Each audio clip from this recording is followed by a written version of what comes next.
Hey, what's up YouTube friends? So I'm gonna go ahead and show you guys what I carry in my gym bag when I go to the gym. This is a question that I've been asked every now and then just because I have friends at the gym who wonder why I carry around such a big bag on some days and a smaller bag on other days. It simply has to do with the needs for that specific training day. So I'll go ahead and go over everything that I carry, and then maybe you'll find something that you want to go ahead and incorporate in your training routine or week, or whatever it may be. So I'm going to go ahead and start, I'm going to go ahead and start with what I use to warm up with. I don't like to just hop on a treadmill and go like 5 to 10 minutes and then I'm warmed up. I like to be very specific with my warm-ups, which includes activating muscles that typically I don't feel when I'm in the middle of my workout, or my weaker muscles. So for my lower body, I would focus on glutes and try to like really wake those up before I would even get into like my squats, my deadlifts, and things like that. So some of the tools that I use that help me with that, because of the way my body is built, would be bands. These are mini bands. They're not like the really long bands. We'll get into those later. These are mini bands. You can get them on Amazon pretty cheap, or you can go more expensive route and get like the higher end, really like sturdy ones, like the ones that Mark Bell sells, the slingshot bands, little hip circles. I have both versions, and I'll go ahead and show you those.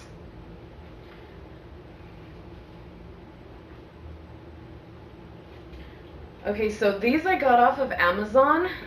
They're called Nebu Fit. I got the whole pack of all of these, I think for like 15 bucks, so they were really affordable, and they come with different resistances. So it starts off with light, and it even tells you like the pounds, the resistance that it's supposed to be. So it comes with light, and it goes all the way to extra heavy. This is pretty sturdy. I don't typically use this one because if I need like really strong resistance, I'll go with the slingshot, which is the one by Mark Bell. Or actually, sorry, this is the hip circle. Slingshot is a different one. I'll get into that later. So basically, I like to put this either below or above my knees on both of my legs, and then I'll either walk side to side, I'll squat with it, focusing on pushing my knees out, or I'll do a lot of like the glute girly exercises, like the kickbacks and yeah, just those things. But you get my drift. So I'll use this in my warm-up, and sometimes I'll even use it in the middle of sets if I feel like my glutes or my hips are acting funny.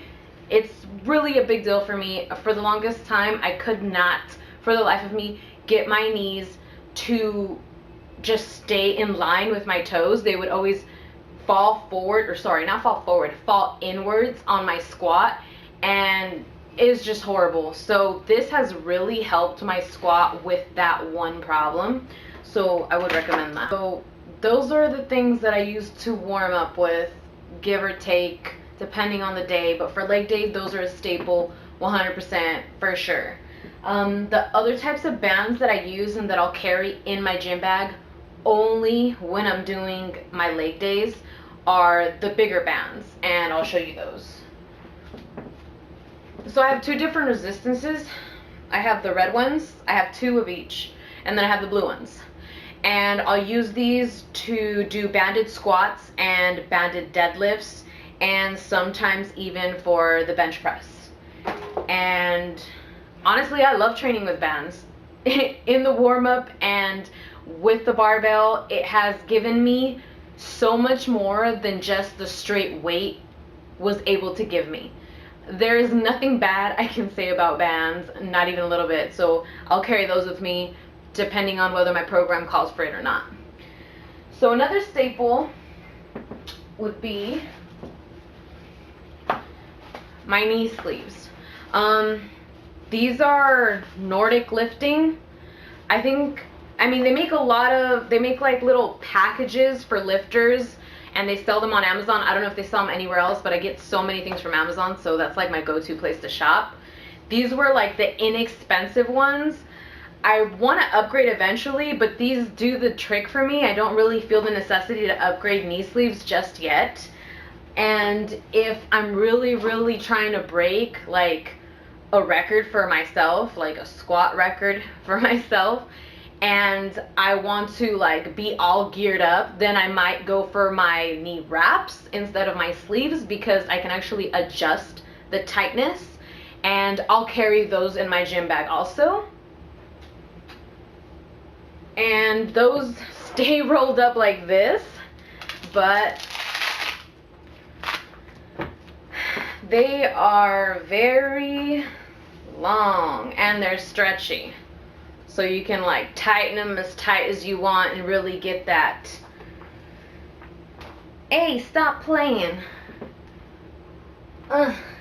This is who I'm talking to. Say hi.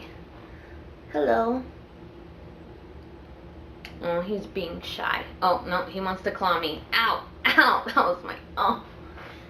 But he's so cute.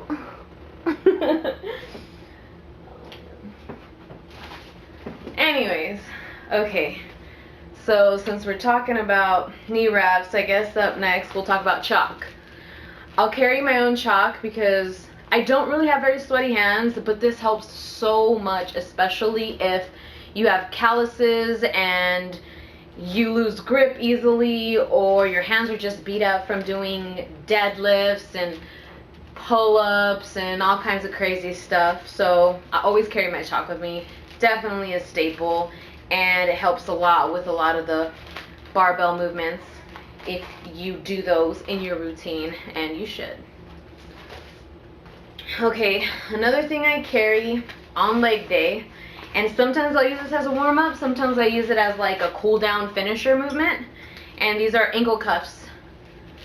So basically with these, kind of same thing as the bands, like you could do kickbacks with them too, but I like these because you could attach them to the cable machine, put them around your ankle, and do resisted kickbacks. Resisted? I don't even know if that's how you say that. Weighted? But cable kickbacks, cable glute kickbacks, that's what we're just going to keep it at that. But yeah, I'll carry those with me too. I don't use them all the time, but it's nice to have them in case I feel like using them that day. I also like using them to do hip abductors and adductors on the cable machine. That's really good actually. It keeps my hips nice and open for when I do my sumo deadlifts. So that's good too. Okay, I also carry on my leg days a bar pad, and I do this because I do glute bridges / hip thrusts. So if you're using the barbell to do like heavy weight, you want to protect your hips because it can hurt like a bitch to have that weight when it's on your hips, especially if you got really bony hips, which I do. So this literally just velcros onto the bar.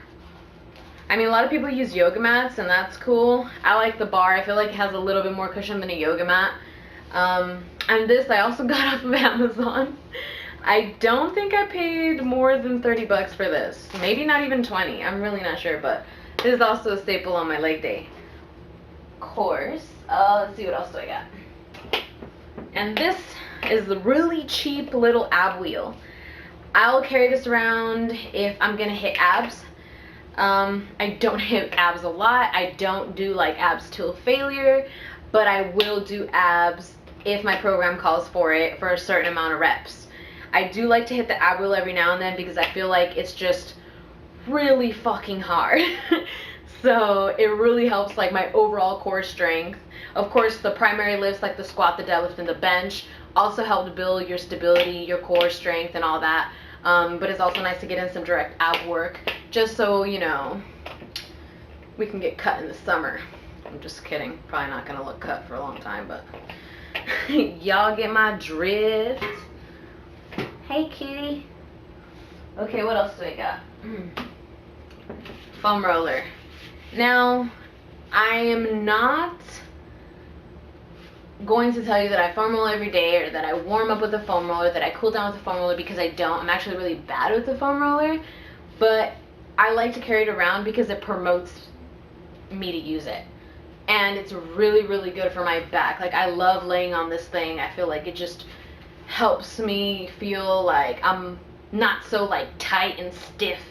So I really like the foam roller, but I also have the Theragun, which I don't have on me right now, and I don't carry that to the gym because it's a really expensive tool, but I use that to like recover and break up my sore muscles and stuff. And I used to use the foam roll a lot more before I got the Theragun, but since I have that now, I don't use this as much, but I'll still carry it around if I need extra recovery. Now, last but not least, I'm going to talk about BFR, which is blood flow restriction training, and I'm going to show you what I use to do that.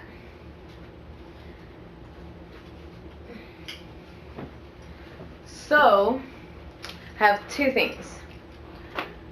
If I'm doing upper body, and I don't do this now because I don't really need to do this now, but these are tourniquets, and basically what you do is you tie this, like if this was upper body and I was trying to like do like biceps or triceps and I wanted to burn it out, I would tighten this around my arm to restrict the blood flow, not completely cut it off, but just restrict it for that specific exercise, and then I would pump out the curls, and you get just like this massive, massive pump, or at least I do.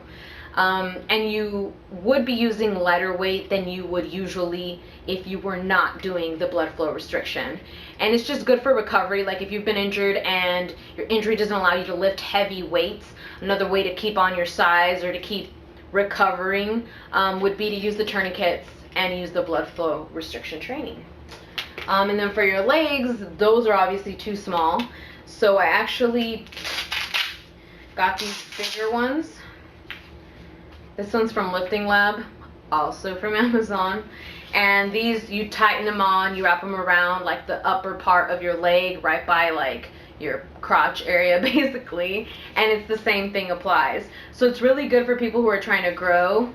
But if you're training for strength and just strength, I would incorporate this maybe in a little bit of recovery if you need that pump.